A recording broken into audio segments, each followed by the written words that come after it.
Good evening and welcome to the March 23rd meeting of the Civil Service Commission. Roll call, please. Commissioner Yakubian? Yes. Commissioner Gazarian? Here. Commissioner Abkarian? Here. Chair Devine? Here. For the record, Commissioner Manukian is currently absent but will join us shortly. Okay, thank you. Next item. Minutes for the meeting of March 9, 2016. We have a motion to approve. Move to approve. Second. Well, unanimous consent on that. Next item. Oral communications. Okay, I have no cards. If there anyone in the audience that wishes to address the commission on items not on the agenda, seeing none, we'll move on to the next item. Recruitment and examination report. Mr. Doyle. Mr. Chair, members of the Commission, this month's recruitment and examination report, as usual, lists all of our current recruitment activity by staff member, whether the position is open, promotional, filing dates, and dates of any exams. This is our first meeting following Russ Kwan leaving us, so you see each of the staff members have picked up a little bit of the slack, some of the workload. But where has he gone? Where's Russ Kwan? He went to another job. Yes, we announced at the last meeting Russ is resigned. So the list is holding steady at about 53 right now, and so we have the items listed there. If you have questions, I'd be happy to try and answer them. As you can see, one of the items we have is firefighter recruit, which we just concluded the examination phase of that. Started out with about 1,600 candidates, and we now are in the process of formulating the eligibility lists for that big exam. And we hope to have people in place shortly on that. So, Any questions? I do have one question. I had heard a rumor that there may be some female recruits in that group. Is that true? Pardon my voice, but laryngitis is kicking in here. Are there some female recruits? Yes, Chair Devine, members of the Commission, we did, I think, fairly well at this phase of the exam process as far as our outreach in both female and other various diversity within the list, and we believe we have individuals who are reachable on the list, representative of females, Armenians, and diverse numbers of ethnicities. So we hopefully that holds, that we don't lose anyone to other agencies or due to background, things like that. But we're moving fast, and the Chief Fish is working with my team to make sure the next phases move along quickly. So, very good. Thank you. That's a note and file item. Next item, please. Eligible list established. Mr. Doyle.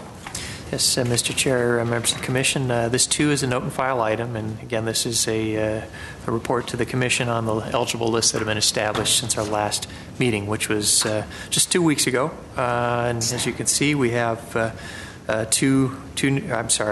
6 new eligibility lists with various numbers of applicants, and again, the far right column shows you the ultimate number of individuals who were successful in making it through the process onto the list.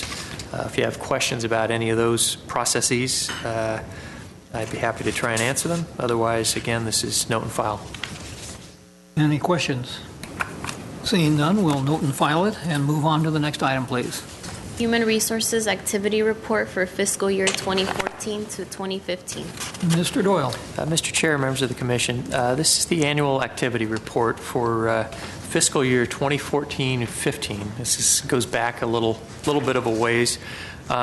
We actually had this report done last October, November, but we had a few meetings canceled. We put this on the agenda for December the 9th, and due to that being a very heavy agenda, we put this off. But a little embarrassed bringing this back at this point, but it seems like a good meeting to do so. But this is a report we do each year, and it more or less documents not just activity that falls under the Commission's purview and interest, but also a lot of the activities and processes that are done within my department in human resources. The report is fairly comprehensive. Like I said, you have to go back a bit and show that this measures the activity that occurred starting July of 2014 through the end of the last fiscal year, which would have been June of 2015. All the things that have gone on. And again, it covers areas of recruitment, testing, and examinations, various transactions handled by my department, the processing of job performance evaluations, civil service activity, hearings. We talked about turnover and applicants and things like that. So it's fairly comprehensive, and hopefully it was of interest to the commission. In the cover memo, we talk about some of the highlights, and I think one thing of note under the area talking about summary, it did show a decrease in number of applications for that particular fiscal year by a pretty significant amount, 42%, but that was attributable to the fact that in the previous year we had a firefighter recruit process. That's something we do about every 2 years. And firefighter recruit, police officer recruit, those tend to jack up our number of applications in that particular year. Also, that year we had a community service officer for custody, which is something we're going to talk about tonight, as well as the police communications operator. So I think we had between those two almost 1,000 candidates. Another important note has to do with turnover and separations from city employment from that 14-15 fiscal year. It actually rose from 5.4% in the preceding year to 10.11%, and I will say that was due to a retirement/separation incentive that was offered in the fall of 2014. Which we had approximately 72 employees take that incentive and leave the organization. Additionally, we had a small number, about 10 to 12 layoffs around that period of time. The majority of those positions were not filled. This was an effort to reduce our budget. And that occurred during that year. This year, we'll see a much lower level of turnover, back to probably the 5 to 6% range. And then another area that's addressed in the summary, talking about labor relations activity. During the 14-15 fiscal year, we had lots of meet and confer activity with our various employee groups, including IBW, GCEA, GMA, and just lots of meetings and such in an attempt to get MOUs with those groups, and we did in that particular year. So anyway, there's a lot of information in this report, and if the commission would like to focus on any areas or ask questions, I'd be happy to try and assist you with that. Otherwise, this is for your information. It's note and file. So, Mr. Chair. Okay, thank you very much. Any questions or comments on the report? Yep. Seeing none, I'd say thank you very much. It's very comprehensive, and I know you put a lot of person hours in it, and it's much appreciated. So. Okay. And I will, sir, if I can commend a few people, Amy Martin, as usual, who does a lot of work on these, and Angela Brahmian in particular. As I said last week, Amy is working on a particular project, so we're not going to see a lot of her, even though she's here tonight. But Angela, a lot of the things Amy was doing, Angela has picked up on, and she's primarily responsible for compiling a good number of this data. So, thank you, Angela. Thank you, Amy. Excellent job. Appreciate it very much. And with that, we will go to the next item, please. Report on past due job performance evaluation. Mr. Doyle.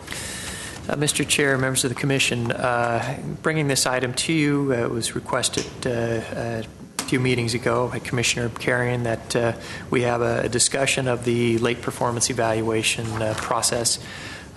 This is something that has been of long-standing interest to the Commission, going back probably over 10, maybe 15 years, and it's a very important area of my department, of our administration, and to the organization in general. The Commission has been very vigilant on this subject, and in so doing, so has my department, as far as making sure that we have evaluations served annually and within the other timeframes that they're due, and that we do an effective job of tracking, making sure that they do get served in a timely fashion.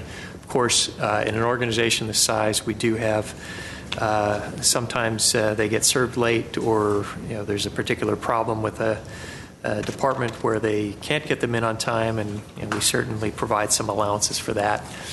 But for the most part, I think we do very well in this as an organization. I know, I go to conferences and professional organizations, and I know of other agencies that don't place an importance on this, and some of them that are very lax and some of them that don't even do evaluations annually. It's almost a suggested type thing. But again, the importance that's been placed on this by this commission and the management in the City of Glendale is, I think, admirable. We did provide a little bit of background on more or less how the process works. Evaluations are generated within our department, and we notify the respective city departments when there is an evaluation due. And as you know, these evaluations, they come about on an employee's anniversary date. So if someone is hired in November, typically, just to be simplistic about it, each November they will have an annual evaluation, each year.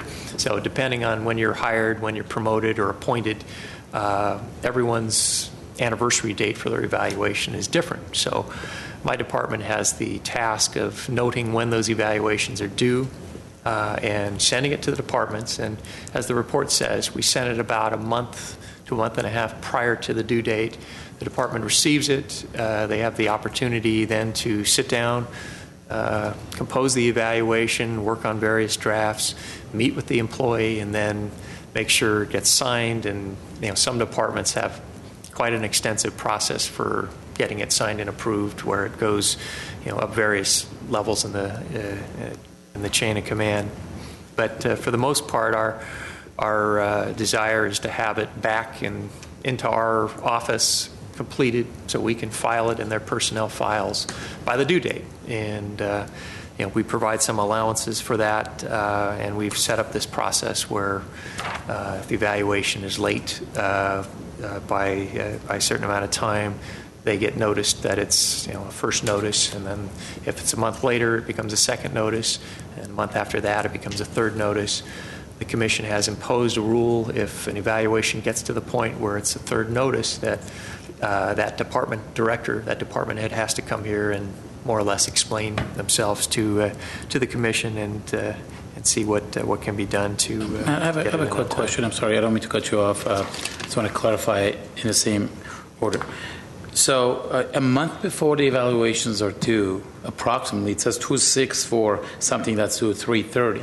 So let's say on February 6th you send that out, and it's due on March 31st, right? It could be March 31st or March 16th. Okay, somewhere between 15th through the 13th, sometime in March. So a month before the evaluation goes out. That's not the first notice, correct? That's correct, yes. So a month before, sometimes it could be 45 days before a packet goes out, and then after that you give them about 30 days before you send the first notice? That's correct. Okay, so now they had 45 days to look at it, another 30 days, that's another 60 days or so. Now they get the first notice.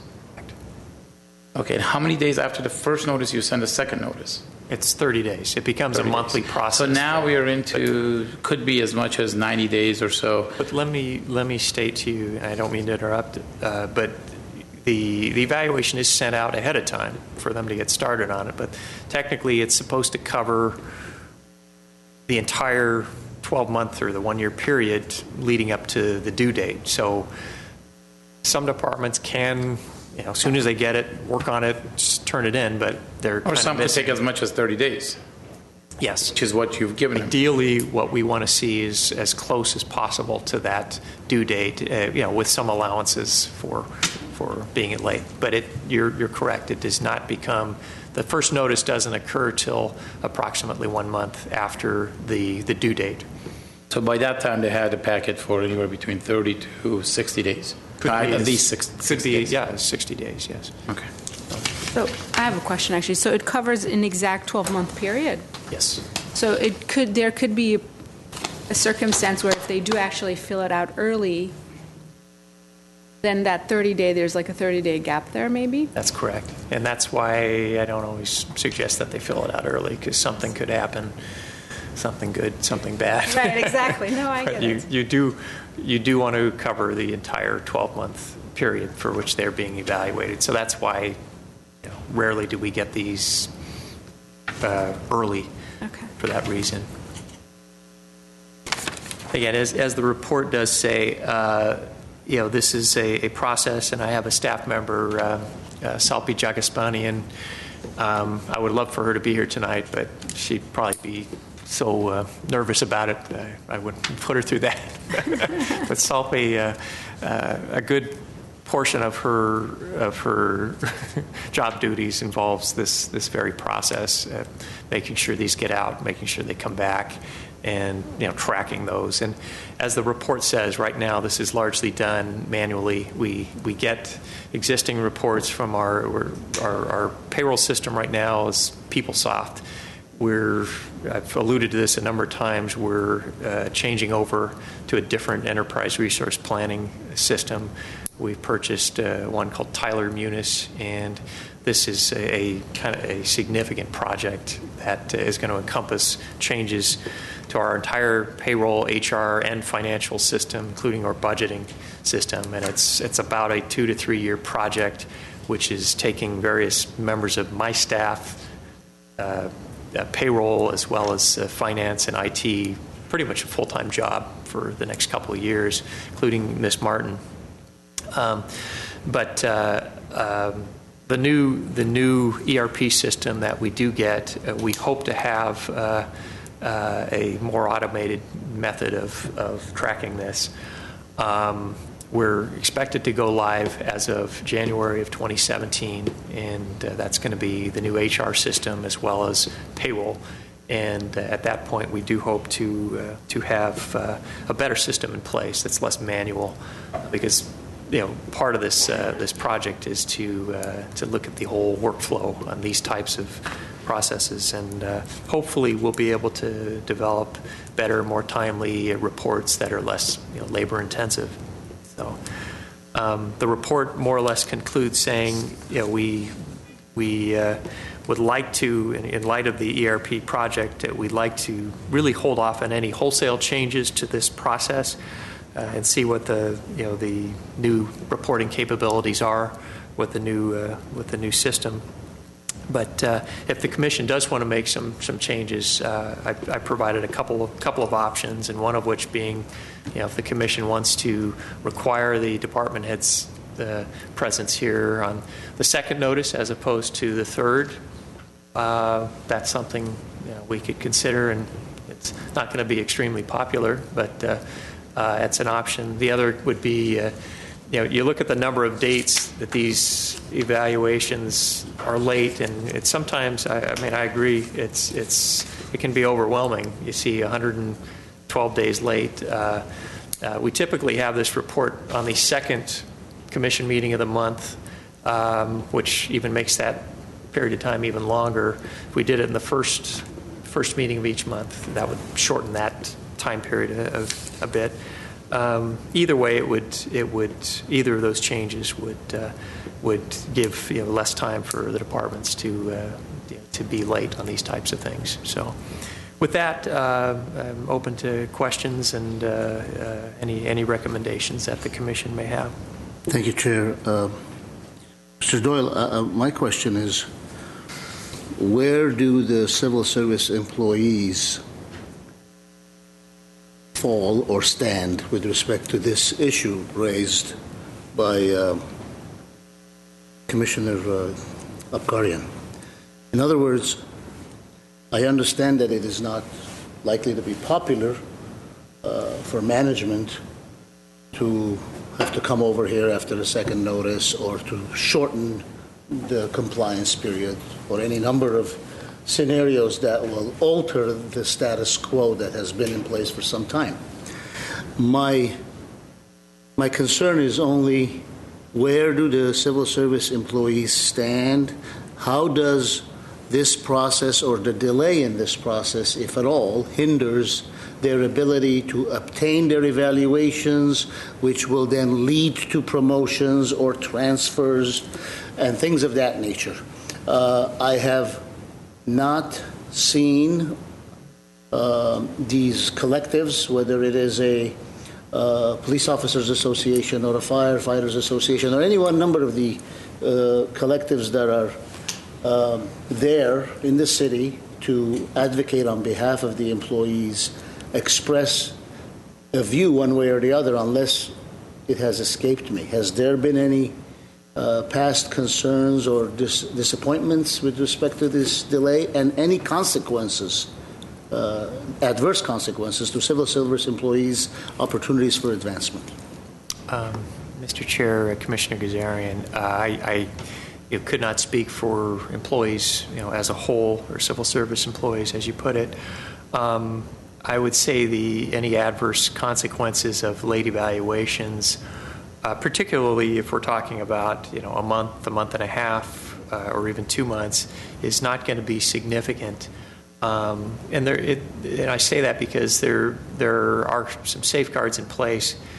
First of all, as you know, oftentimes, and our employees have their pay largely tracked or based along with their evaluation. And if an employee is hired in at a particular salary step, and they need to advance to the next step, typically that advancement is tied to the receipt of a performance evaluation. And so you may ask, well, gee, if they don't get their performance evaluation, do they not get their step advancement? And the answer to that is they do get their step advancement. The safeguard that's put in place, because those step increases and adjustments are tied to our collective bargaining agreements with each of those groups. And what basically occurs is, I'll put my staff member out there again, Ms. Jagaspanian, when someone is due for a step increase and she notices that there's no evaluation turned in for that person, she contacts that department via email and states, so-and-so's evaluation, it's due on September 15th, and there's a step increase due, and she gets it in writing from them whether or not it is the intent of that department to advance that person to their next step or hold them back. And that is tied to what they anticipate as far as giving them a meet standards or an evaluation that does not meet standards. And if they respond with, this employee is going to receive a not meeting standard evaluation, then they would not get it. But if it's just late and the evaluation is meeting or exceeding the standard, then they'll write her back and she'll have it in writing that, okay, yes, and that would authorize the step increase. As far as, again, promotions or any other adverse consequences, I can't really imagine anything that would affect someone's promotion. The evaluations typically are not brought forth during a promotion. Certainly when someone is under consideration by a department for promotion, that department can look at past evaluations, and so from that standpoint, there might be a small effect. And this commission is well aware of, probably the biggest adverse consequence of not doing these evaluations and turning them in on time is the issue of when we have a disciplinary case or a disciplinary hearing, which is kind of where the commission first got very vigilant on this, where you would see an employee being disciplined or terminated or demoted or something, and the evaluation either wasn't consistent with that proposed action, or it wasn't done, or if it was done late, and that's a problem which is I think been corrected largely. But that is, that could be a problem. And occasionally we will have a situation where, an employee may file a grievance or something like that, and part of the issue may come back to the supervisor's abilities or the supervisor's treatment of that employee. And I will say, if it turns out that the supervisor is not doing their job, not serving these evaluations in a timely manner, well, that has a bearing on the merits of that employee's complaint. So, in answering your question, I'm trying to think of all the scenarios where a late performance evaluation could have some type of effect. I'm done. Thank you. Carry on. So I'm looking at this report's past employee evaluations. I'm looking at second notices, number of days past effective date. I'm not talking about when you actually send them the packet, but past the effective date. 98 days, 113 days, 98 days, and 113 days. 113 days past employee evaluations is almost 1/3 of a year has passed, and they still haven't gotten an employee evaluation. I think that's kind of time for the manager to come in and explain why. I mean, our job in here is not to protect the employees, even if the employee association doesn't come. This is why we have independent parties coming in here and doing something. So I personally believe somebody not getting an employee evaluation for 113 days is just improper, and they should be able to come in here and explain why for over 100 days they haven't been able to give a simple employee evaluation, especially if the numbers are, I'm looking at the numbers, and the departments that have large numbers, water and power, let's say police, don't have that issue. The departments that have the issue are the ones that have 20 employees, which really is surprising. So my motion would be to have the department head come in after the second notice. Can I make a question before I consider seconding your motion or voting one way or the other? May I, Chair? What is the current period of time now that the department head is coming here? Starting doing the arithmetic from day one, first notice, etc. When is a department head, as of right now, with things the way they are, coming here? How many versus days the 100 past? days? How many Yes. days past due from the date that Right. we're supposed to do it? Versus the 100 that we're talking about. It would be the third notice, which so if you were to tack 30 days onto either of those numbers, that's when they 143 would, days. Yeah, It'd be 143. 143 days from the initial. Date that they were supposed to do the They're supposed evaluation. to provide an evaluation. yes. And your proposed motion is that 98 days. 98 days? That's what it is. They will come when the Okay. second notice Okay. is put in. But as opposed to the third notice and then post third notice, they have to show up, right? Is that it? No, and the third notice they have On to the show third up. notice, if it's The not third in- notice would be 128 days then. So where do we get the 143 if the second It's notice is 113 98? days plus 30 is 143 days. Okay, so you want them to come at what? At 113 days? Well, how do we get to 113 days anyways? That's what I'm trying to figure out. What is the difference? I want to know the difference. If it's significant, I may be inclined to go one way versus the other. Because 60 plus 45, the heads-up time, is 105. Yeah, but this is actually from the date that the evaluation is due, not the additional 45 days before the evaluation is even considered. Right. So The date that 45 days is not even, I'm not even considering the additional 45 days they had to get to this point zero, I call it. So You it get to should- point zero now, you had 45 days to get to point zero. Now you're at point zero.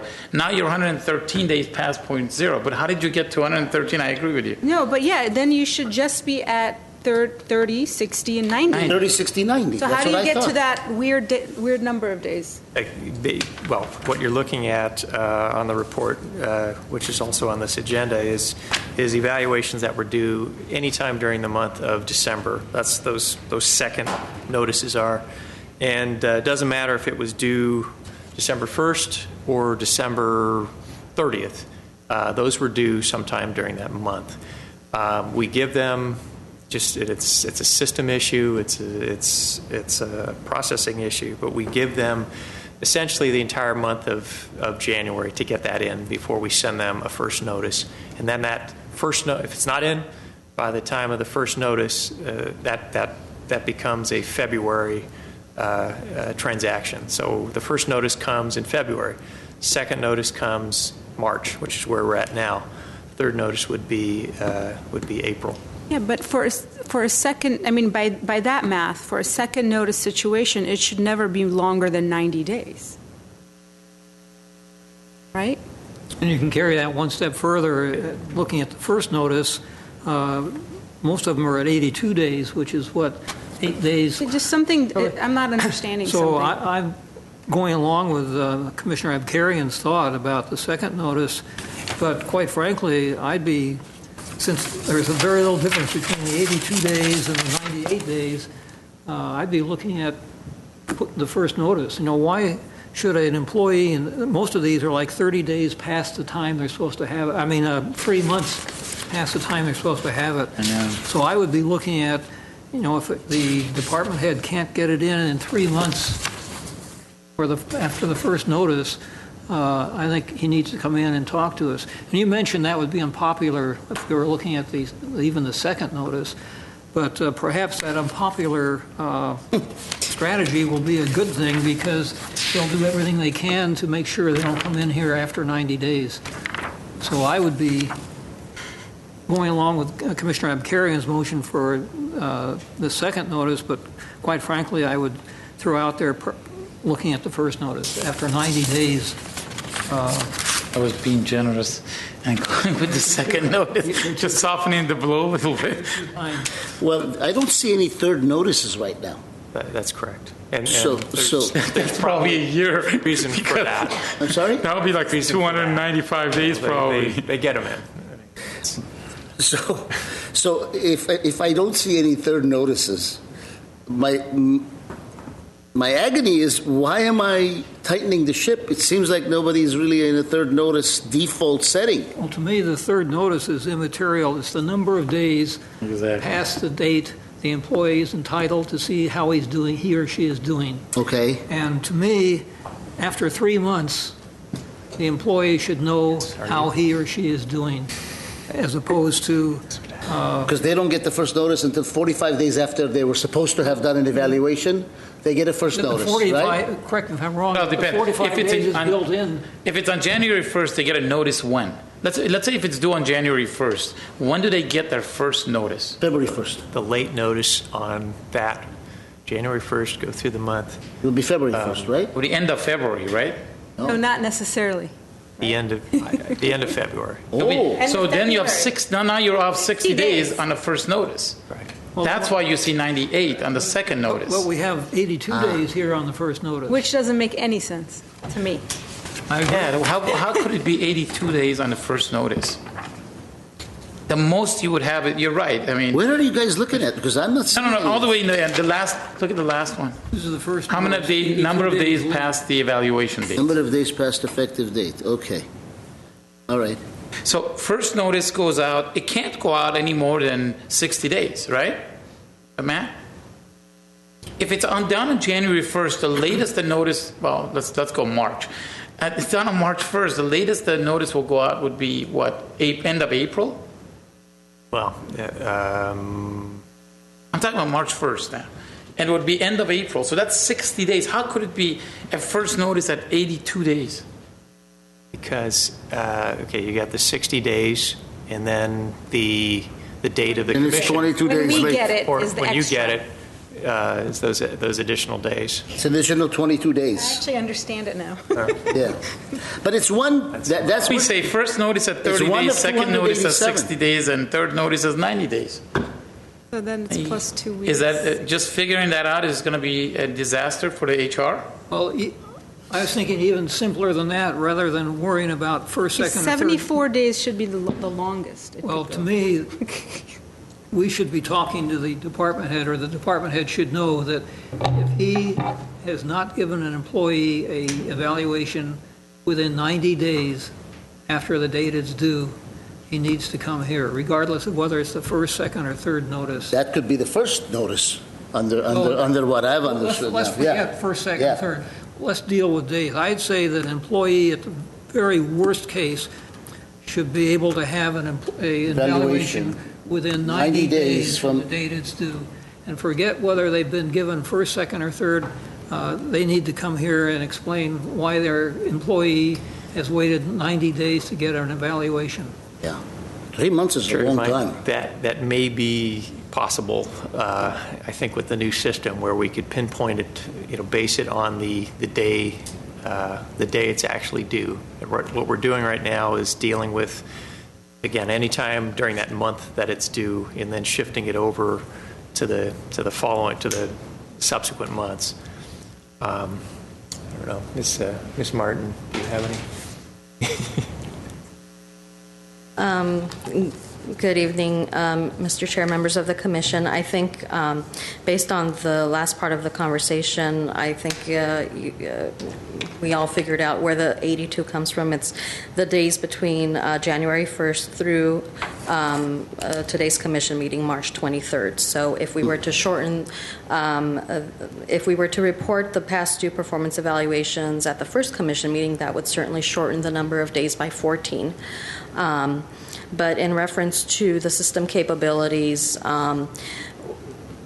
currently we are trying to refrain from making any programming changes in the current system because of all of the efforts that staff is currently making in the new system. We're putting in a lot of time and effort with Munis in the setup and programming of the new system. I don't know as of today what all the system capabilities are, but based on what we have been told, the reporting options are plenty. So taking into consideration the Commission's views on the past due reports, we would certainly do whatever we can to have the 30, 60, 90 day reporting in place. I can't guarantee that will happen just because I don't know as I stand before you today what the options are, but we are told that there will be more options available in the new system. So if we can refrain from making programming changes in the current system, that would be helpful. Okay, I'm not asking for any programming change. I'm saying if you bring it on the first month, the first Civil Service Commission meeting, that would cut down 14 days, and then that would kind of get you to the 90 days you have, which is the second notice. Because if you really take on 14 days from here, you're looking at almost 90 days on all of the second notices. This way, there was no programming change. You just say, department heads show up on the first, second notice. That's almost 90 days. Is there a motion on or not? Not yet. Okay. No, we're just. Well, that was not the motion you originally. No, I wasn't, made. but You I'm want to just- withdraw that and make another motion? I'm withdrawing and making a new motion. Thank you. That we have the meeting we have the reporting on the first meeting of the month, and that a department head would appear on the second notice. I second that motion. Can we have a discussion on this for a second? I thought we did already. That is different than what Chair Devine was talking about. Chair Devine was saying that when you are 90 days late from the date that an employee is entitled to an evaluation, first entitled to an evaluation, the department head ought to come here. The minute we start talking first notice, second notice, I then am reminded of Mr. Doyle's remarks that something that is due on January 1st technically is not a first notice until end of February. This is the reason that I don't want to say 60, 90 days. Yeah. If you really look at the second notice and the due dates on the paper we were just given, Right. It's 98 days, 113 days, 98 days, 113 days. You take 14 days off of those, you're looking at anywhere between 85 to 95 days, which is what, I'm sorry. No, I'm just asking Which for permission is to speak. almost what the chair is asking, but we're not making any programming changes where the HR is going to continue doing what they're doing until January. And in January, we'll make other changes if we believe the system has more of a Next capability. January, you mean? You're talking about January 2007, which is what I'm told. 2017. That's when the program will Because- start. That's the go-live date for the new system. So whatever we do now, I'm hearing from HR, they're going to have problems, or they don't know if they can implement it. So are we, But that's actually not true. no? Okay. That's not what you said? No. What I said is, in the new system, we haven't seen enough of the capabilities of the new system to Right. guarantee that we can provide you with a 30, 60, 90 That's- aging report. okay. Having said that, if No. it's the commission's desire to go with staff's, some of the two options that are included in the report, which is to have this past due commission, a past due performance evaluation report come before commission at its first meeting, that will reduce the number of days. In conjunction with having the department appear at the second notice, that would effectively be the 90-day threshold. So essentially, I'm lost. Okay. Well, let me. I'm lost, I'm sorry. Okay, And if I'm lost, question. I can't really Yeah. express an Colleen. opinion, so I'm going to stop talking. Go ahead. Actually, I'm hoping to offer some explanation. We need it. I second it because I believe that what Ms. Martin was suggesting is that they probably in this current system can't keep track of the 30, 60, 90 days per each notice. But what they can do is continue looking at the first notice, second notice. And I believe that Commissioner Abkarian's calculations indicated that if we do it after the second notice, it was going to get us as close as possible to Chair Devine's 90-day request. So it was sort of a happy compromise that would work for everyone, which is why I second it. And I agree with that. Ms. Martin, is that something that's doable? But they're already doing Yes. it. I don't think you're doing anything different, Yes, right, Ms. Martin? You're not going to do anything different. No. no, everything will remain status quo as far as our staff and what we're putting together. We just have to send a notice to the department head to come on a second notice. That's We it. will just have to communicate to the department heads that instead of appearing at the third notice, we are now bumping that up to second notice. And you're going to put it at the first of the meeting, which will bring the second notice from the 113 days. Down to 90 days. To 90 days. Exactly. Is that correct? Yes. So And those are the two options laid out in the staff report. Commissioner Gazarian, does that enlighten you at all? Yes, that enlightens me. I didn't say I agree with it, but it enlightens me. Okay, we'll see All if right. you agree or not when we take the Okay. vote. Yeah. So is there a motion? There was a motion, there was a Question, and second. there was a second. Roll call. Commissioner Yakubian, Yes. Commissioner Gazarian, I'm going to abstain. Commissioner Abkarian, Yes. Chair Devine. Yes.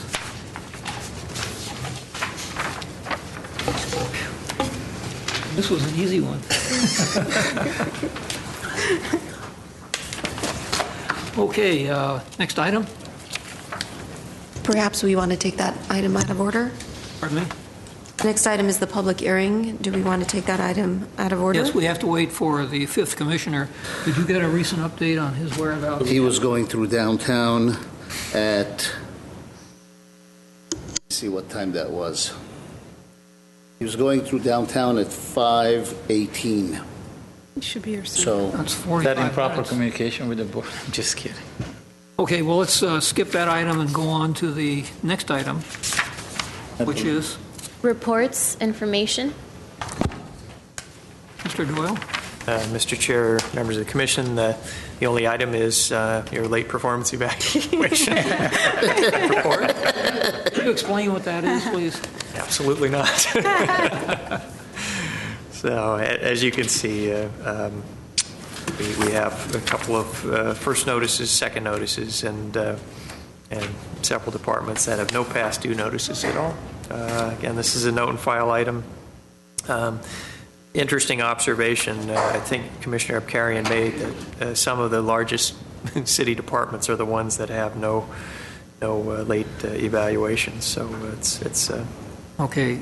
interesting. Okay. Chairman, my brain just went blank for a second. I wanted to go ahead and just read out the names of the departments that don't have any performance evaluation delays, which is the city manager's office, city treasurer's office, the human resources, good job, man, police, and public works. So just to read some of the departments that have no. And information services. And information services, I'm sorry. That's it. Okay, well, based on what we just voted on, I think we need to ask HR to notify the people that are on the second notice line. But let's not go retroactive. Let's do it on the next meeting. If there's people on the second notice for the next meeting, then they should show up. Doing it retroactively, I think, would be just kind of unfair. I think that would be appropriate. Well, you get the notice out that that's going to be the new standard. New standard. I shall do that tomorrow morning. And I guarantee you there will be no numbers. And then I'm going to leave town. All of a sudden, they will appear. Trust me. Okay, next item, please. There is no item, There's no is next there? item. Oh, so there's Commission staff comments. Could we filibuster until I have a comment. gets here? Commissioner Manukian has just exited. He's doing his best to be here because I have to leave here in 15 minutes. Wow. Yeah, maybe. Yeah. That'd be good. Okay, we'll take a 10 minutes. exiting what? Freeway. Not his vehicle. Not on his vehicle. Yeah. Well, We'll take a 5-minute recess.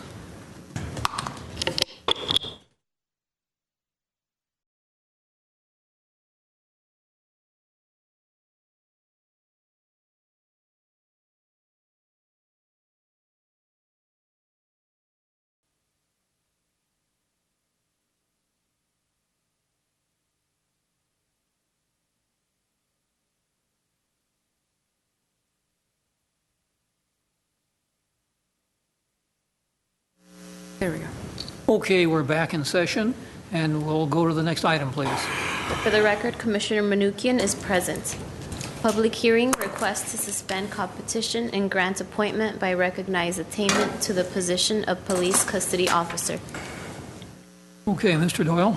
Mr. Chair, members of the Commission, bringing to you, it's a fairly rare request. In fact, my career here at the city, I can only recall coming to the Commission one other time for such a request. But what we're asking for is for the Commission's authority to make a series of appointments by a process known as recognized attainment. This process is set forth in the civil service rules as well as in the charter, which enables appointments that can be made with dispensing of an examination upon satisfactory evidence that competition is impracticable, that the position can best be filled by selection of some designated person or persons of recognized attainment. This process requires two things. Number one, a public hearing, and number two, an affirmative vote of all 5 members. It can't be just a simple majority. All 5 must be present in order to do so. Little background on this particular subject. 2 weeks ago, the Commission approved the establishment of a new classification for police custody officer. Previously, this function was served by employees in the classification of community service officer, and their service within the jail or the custody bureau was just an assignment as set forth in our MOU. What we're proposing tonight is that the 14 employees who are cited in the report or named in the report who are currently community service officers / custody be appointed as police custody officers by the process of recognized attainment. I think I talked a little bit about last week of how we got to this point, essentially a labor market survey which focused on 2 things: the appropriate classification for these employees as well as compensation. And the outcome was a recommendation which was ultimately adopted by the City Council to create a specialized new title as well as a new title at a different level of compensation. As a result of that those factors, in order to have these employees put into the new position, there's really 2 ways of doing it. One would be through a recruitment process where we would post a bulletin for a promotional examination. and have each of the 14 candidates apply for the job and compete in some form of a oral board or a written exam or something, and then ultimately utilizing the eligible list and the rule of three, make those appointments kind of one by one. The alternative would be to utilize this process of recognized attainment, and we're proposing this based on the specified level of experience, training, and really the nature of the job that these individuals have been part of. The staff report goes into what I would say some of the justifications for going towards recognized attainment, given the fact that all 14 of these candidates or all 14 of these employees are currently performing all the essential functions of this job. They have all the necessary training and certifications attached to that job. The second point would be if we were to do a promotional examination, due to the minimal experience requirements per se for the job, we could see other applicants, individuals from throughout the city of Glendale within the police department or even other city departments apply and compete against the people who are actually doing the job. And it can be somewhat cumbersome and create delays in moving this process along. The other justification, again, goes back to the experience, the certifications, the academy training that all of these employees have gone through, 176 hours and specified performance and instructional objectives, various tests along the way.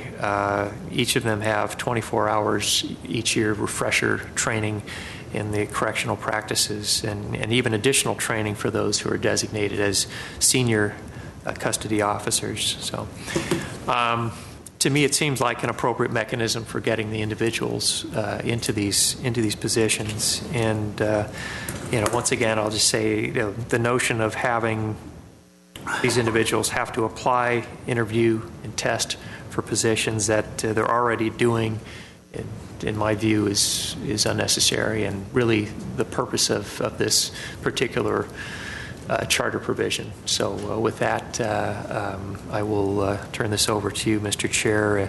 We do have a contingent from the police department here, Commander Teresa Goldman, Police Custody Administrator Juan Lopez, who you all spoke with last week or 2 weeks ago, and we have the GCA president here, as well as I think several members of the staff from the Custody Bureau. So. Okay. First, I'm going to open the public hearing, and we'll hear from anybody that wants to speak on this, and then we'll go into our discussion, if that's okay with my colleagues. Okay, the public hearing is opened. Is there anyone that wishes to address the commission on this item? Seeing none, we will close the public hearing and we'll open the discussion. And Commissioner Gazarian had his hand up. Thank you. Mr. Doyle, I'd like to ask a series of questions. First one is, I noted there's 14 names on the memorandum provided for us. My question is, do these 14 CSOs currently, they're CSOs, right? Do they make up all of the CSOs that are currently employed at our city jail? Commissioner Gazarian, no. There are other CSOs assigned to other bureaus, parking enforcement, records, crime prevention. Okay, but do these 14, aside from these 14 who by virtue of this request, if we were to approve it via recognized attainment, they would become labeled as something else than CSOs. It would be called police custody officers. Right. That is the new title. Are we leaving behind any one of their colleagues who are currently employed just like they are in the jails? Are these people all working in the jails currently or not? That is correct. They are. Right. Are there others who are working in the jails that are not on the list of the 14? No. This is all the 14. So all of the ones that are working on the jails, we are separating them from what other CSOs work in other departments, and we are giving them a new classification, and we're saying, let's not have an open competition because it's impracticable, and these folks have the scientific, professional, or expert nature that this job calls for. That's correct. This new classification calls for. That is the request. All right. With that having been cleared, it seems to me that under Civil Service Rule 5, Section 10A, recognized attainment, this body needs to make certain findings.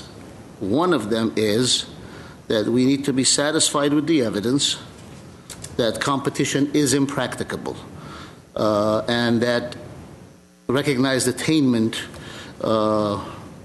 with an affirmative vote of all of us on this body ought to be the right way to go to suspend competition and move forward.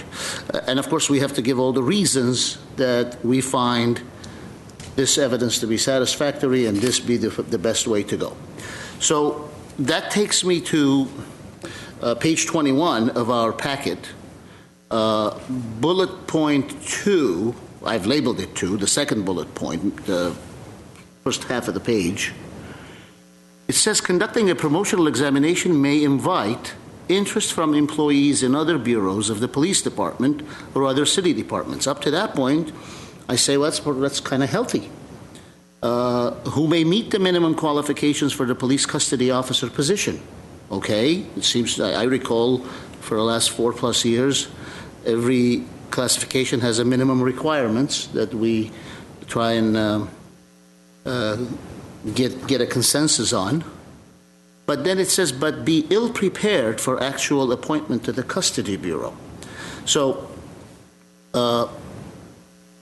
my footnote on that is they would not be ill-prepared if minimum requirements were designed in such a way that if they were to meet those minimum requirements, they would be not ill-prepared, they would be sufficient, it would be true minimum requirements. So I'm not so sure that would opening it up is a wrong thing to do. So I'm trying to understand why not opening up is the right thing to do. Well, for starters, not opening it up saves, I suppose, the city and HR resources of starting a new process of testing and things of that sort when we have 14 what HR deems qualified, if not highly qualified people who have exceeded, especially the senior custody officers or senior CSOs who have exceeded the standards that we are even required to adhere to if we compare ourselves to other neighboring cities and whatnot. The background of historically the city experiencing difficulties in recruitment and retention of CSOs, I'm not sure how that's germane to this request. Your two options that you've given us, a promotional recruitment process requiring all 14 custody staff to apply and complete in a yet to be determined selection process, versus the second option, the recognized attainment. In agonizing over this, it's like, it seems like these 14 are employed there. Would they lose their jobs if you opened it up promotionally? If you opened it up to the other city department personnel to also seek this position, would they lose their jobs? Technically, they may lose their jobs. Is that what you're saying? Well, Commissioner Gazarian, we would not let that occur. But theoretically, if you have 14 budgeted positions and additional people other than those 14 are permitted to test, and those other people do better, which shouldn't happen, but theoretically making it so these folks would be unreachable on the list, then theoretically they could be bumped out of the job. I see. But we wouldn't let that happen. Okay. And plus there are, I think, some vacancies, so there might be some room there. But if you're looking at it position by position, from a budgetary standpoint. So why is it that we cannot simply do what we did last Civil Service Commission meeting, which was we listened, we heard, and we said, okay, fine, we agree, we'll change this classification. We were not made aware, nor did at least I didn't anticipate, that the very next meeting there would be an agenda item that would come that would say, by the way, you guys changed that? Okay, now we're going to put these people there and we're not going to open it up. I thought we changed that so that these people who were CSOs would be now called custody officers. So I don't know what I missed in that meeting that this matter has come up, but the matter, the way it has come up, makes me a little uneasy that I am closing the door for other department personnel within our city to seek or compete for this position. By the same time, I'm sensitive to the fact that, you know what, if that's the case, I'm sure Juan Lopez, right? Juan, right? He would have said, you know what, I don't want to lose my good people. I'll just keep it as CSO because now, you know, you got a commission here who's thinking, okay, we got to do the right thing by everybody in the city, and so I'm a little uncomfortable, not one way or the other, just uncomfortable because of the reasons stated. That's all I have right now. I think we have some part in that. Correct me if I'm wrong. At least on the last meeting, we talked about having the qualifications is one thing. But getting in and having the experience and learning that, I think that's what, because if someone from, example, library is able to test and able to get in, just because they got in for the basic or the minimum standards, I don't think that qualifies them to immediately step into their shoes and they don't have the experience or the qualifications to be able to, because this being such a specialized unit, at least am I? That's correct. Yeah, certainly not to the extent of those who are doing it today. Yeah, they'd have to go through all of the 176 hours, all the other specialized training that these folks currently have. So. Yeah, I just want to make sure that I understand it. So the way I understand it is that this is a carve-out, basically, of these people who have been now reclassified with a different name. That's correct, but they have not been reclassified yet. The title has been established, the position, the salary range, and all that. We want to move them into We that. want to move. We want That's to correct. reclassify them, and this procedure, if you will, only applies to those 14 people and no one else. That's correct. And it's not going to come up again at any point. No, I mean, the worded, the language on the provision itself said that, you know, that it won't be applied in general in its application. But if you need a 15th or a 16th, you're going to open it up, you're going to then advertise and have people qualify. So at some point you're going to come up, forgive me, Commissioner, it could be, no, I didn't mean to interrupt your dialogue. At some point you're going to have to come up with a standard for testing for this position. That's correct. Right? That's correct. Which we did last week, didn't we? I mean, No. for those positions? No, we didn't. Well, that was Okay. the specification. The specification. But yes, going forward, when we recruit for this, we will post this as a bulletin for police custody officer, the new salary, and it'll be similar to how we've done it in the past, but it's just a different procedure for getting there. After Commissioner Yakubian's inquiry and your response, Mr. Doyle, I'm a little less uncomfortable in the context that you have 14 people versus one person, so you didn't come up with some classification to have a one person that, you know, is going to plug that and deprive open, healthy competition, which I think is healthy for the city. You essentially are saying these 14 people are working our jails. They're continuing to work our jails. We just want to call them something other than a CSO. Is that it? That's correct. And if there were a magic wand we could wave and say, you know, you're now police custody officers, that would be great. But the problem is it's a new position altogether, new title, so to speak, and it's a different salary, a higher salary. Therefore, under our system here, that's a promotion in effect. I see. And therefore, under our system, it has to be competitive unless we carve it out into this, until we choose to appoint by recognized attainment. And again, this will not be general in its application, and I've worked here 26 years, and this is exactly the second time that I recall ever doing this. I'm going to yield to the chair because my time is going to run out in a minute, and I don't know if there's any chance of having resolution, so I want to yield. Mr. Abkarian. I just have a quick comment on this. I'm extremely uncomfortable with this because of the way it was brought up.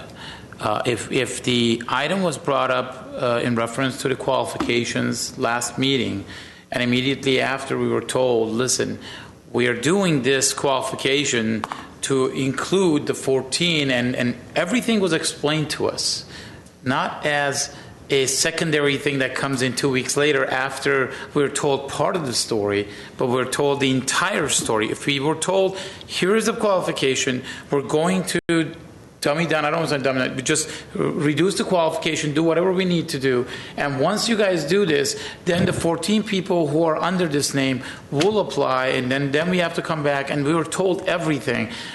I might have made a different decision in reference to the qualifications in the first place. So I feel very uncomfortable that this has come up. I feel uncomfortable that other employees in the city won't be able to compete with this. I'm uncomfortable because City of Glendale has decided to go with the civil service process, and the employees have the civil service protection. And once you go through that, there are some restrictions in reference to things we do and we don't do. So you don't just hire someone working, let's say, on an hourly basis and then transfer those same people saying, well, but they're doing the job, so why go even through the process? They're doing the job, why don't we just go ahead and now hire them as a full-time employee, which is not the case in here. I'm not talking about that. But, I mean, the whole civil service process is so there would be a fair competition for a particular position. Chair, if I may add to that, I don't know if it was lost on us. You know, I suppose there is a not much of a leap that if they are coming here, forgive me for speaking of you in the third person, if Mr. Lopez is coming here and is saying, look, I want to have custody officers, not CSOs. Currently, what I have are CSOs, and they meet the standards of custody officers which are being utilized in other neighboring city jails. I suppose we should have thought that he's not doing that so he can then go back and fire all of his CSOs, but he's doing that so that they become CSOs. I thought he was going to open it up. I thought he was going to open it up for a promotional exam. Yeah, that's a different story. I did. And I thought he was going to open it up for a promotional exam where these people are going to come. And my understanding would be, once you do the exam, a person who's been doing the job, who has the qualification, who has the hours, will have a leg up to anyone else who doesn't. Mm-hmm. So at the end of the day, we might come up with the same end result, but doing it with the civil service process in mind, where we're not undercutting the actual civil service process. So when I'm doing an interview, if somebody has 168 hours, they've been doing the job, doing everything else, of course that person will be on a higher number than a person who just meets the minimum qualifications. But at least I've gone through the process, and we're not just rubber stamping. This is the third time, I have to tell you, I served in this commission for 8 years, and I had never, ever felt more uncomfortable than I do today.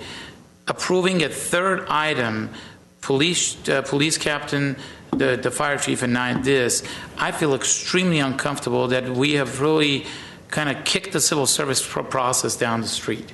I really have. I really strongly feel about this. We are appointed to uphold the civil service process, be it just the process itself of going through the process, but to come in and do these things and appoint people and put people where they're supposed to, we need to just go ahead and disband the Civil Service Commission, make this an at-will contract where every employee could be just fired anytime they want to, and then I'm okay with it. It's not on the agenda. That's not on the agenda. I was going to say that, and I have to leave 20 minutes ago, and I'm going to leave. But I thought either I attended a different meeting, but I remember during part of your presentation, you said this is what you were doing. Members of the commission, I did indicate that this would be coming back. I just want to make sure. I need to weigh in because Commissioner Kazarian has to leave, and I'm not sure where this is going to end up, but I am on the exact same page as Commissioner Abkarian in terms of being very uncomfortable. And the thing that really bothers me is, again, and Commissioner Kazarian read this, bullet point number 2, conducting a promotional examination may invite interest from employees in other bureaus of the police department or other city departments who may meet minimum qualifications for a police custody officer position but be ill-prepared for actual appointment to the Bureau. And in my opinion, that is what the exam is all about, to find out if they are ill-prepared, they will not get on the list or they'll be low on the list. But just to carte blanche, not even give those people a chance to determine if they are, in fact, be ill-prepared, I would have a very difficult time supporting this. So with that, are there any more comments? I have to leave. Okay. Is there a motion? Let me ask something. I'm sorry. Does this require a unanimous vote? Can I suggest we perhaps discuss this further as opposed to voting it down? I don't think the time we had, given the busy schedules of the commissioners, gave justice to this whole issue. And the commission is free to vote as they wish, but I think there perhaps might have been someone who wanted to speak or members, and I don't think we've really giving it the Can we amount of time. I have a motion. I move that we defer this matter to the next meeting because I must leave. I literally must leave. Okay. Should we vote? No, I'm deferring it. Because if it does require a unanimous vote, we clearly don't have that, so I But echo. he's asking for additional time, Right. so that people can be heard. Well, you said it, and there was a second on the motion. Yeah. Okay. All right. To defer. Okay. Defer. Okay, so because this is a public hearing, we're going to continue it to a date certain. Do we know when that is? Next meeting. Next meeting. And we'll have full attendance at the next meeting? What day is that? What date is that? Today is what? Today is the Date. 24th, 23rd, 30th, 6th. 6th of April, correct? 13. 6th of April.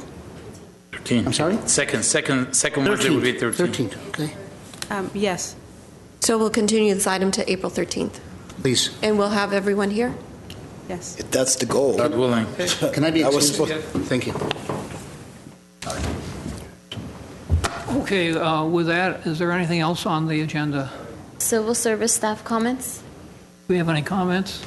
Seeing none, Adjournment. do we have a motion to adjourn? Move to adjourn. We are adjourned.